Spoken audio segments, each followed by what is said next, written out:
Hey there, welcome to Teams That Swear. I'm Adrian Balarjan, author of Teams That Swear by Each Other and Not About Each Other.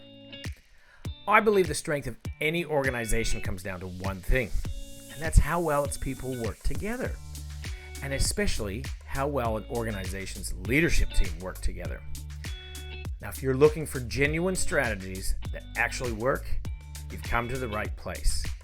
This podcast is about cutting through the noise, getting to the heart of what makes teams tick, and giving tools you can use today.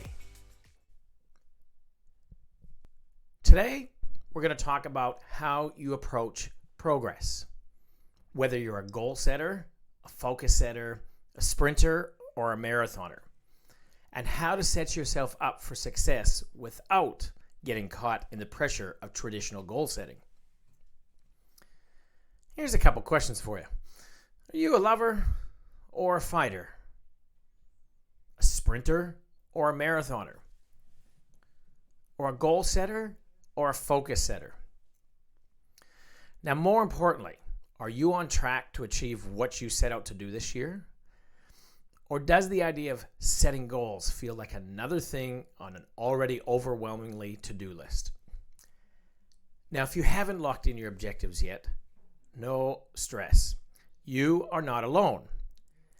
And if it makes you feel any better, 91% of the world's top performers do not finalize their goals until March of the year.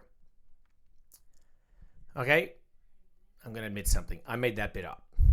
But hearing that, doesn't it help take the pressure off? Now, the truth is, many people feel stuck at the start of a new year. Maybe you've set ambitious goals in the past, but struggled to hit them. Maybe the traditional approach to goal setting, targets, objectives, KPIs, just doesn't click for you or makes you feel stressed. Now, if that's the case, here's a different way to think about it. What if you focused on areas of focus? Rather than setting rigid goals, what if you defined areas of focus? Not targets, not fixed outcomes, just clear themes that guide your decisions, your priorities, and the way you show up. For some, the word goals is motivating, but for others, it can feel like pressure.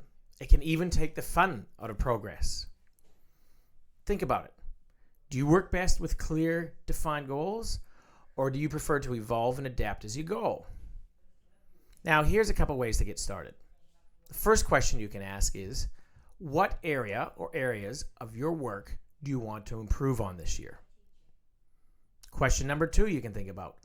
What games could you play to make progress in that area? And the third thing that you can look at is, what is one small action you could take this week to move forward? Let's look at those 3 questions in a little bit more detail.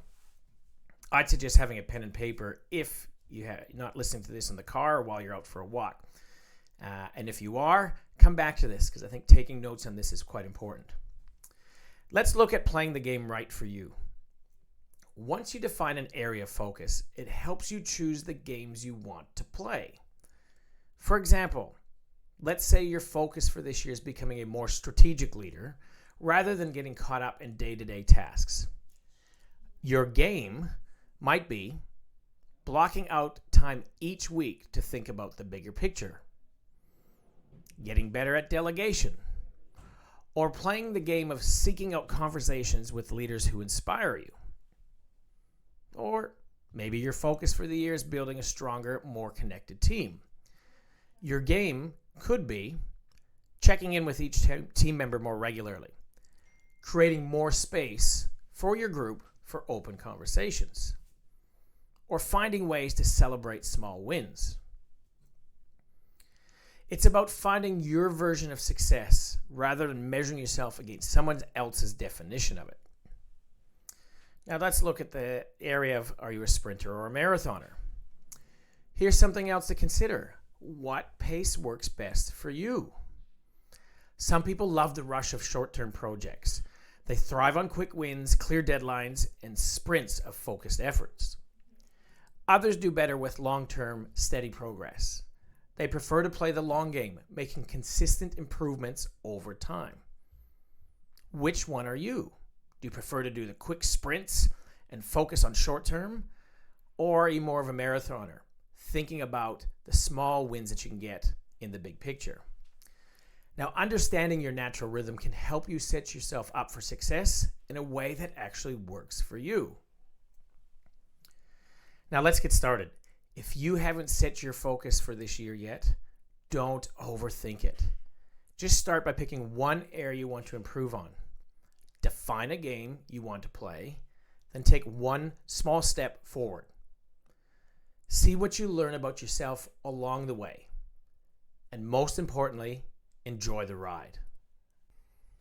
All right, that brings us to the end of this episode. Thanks for joining me on Teams That Swear. If today's conversation sparked a thought, a question, or maybe even a new perspective, hit subscribe so you don't miss what's next. And if you're ready to transform how your team works together, reach out. I'd love to help. Because teams that swear by each other and not about each other don't happen by chance.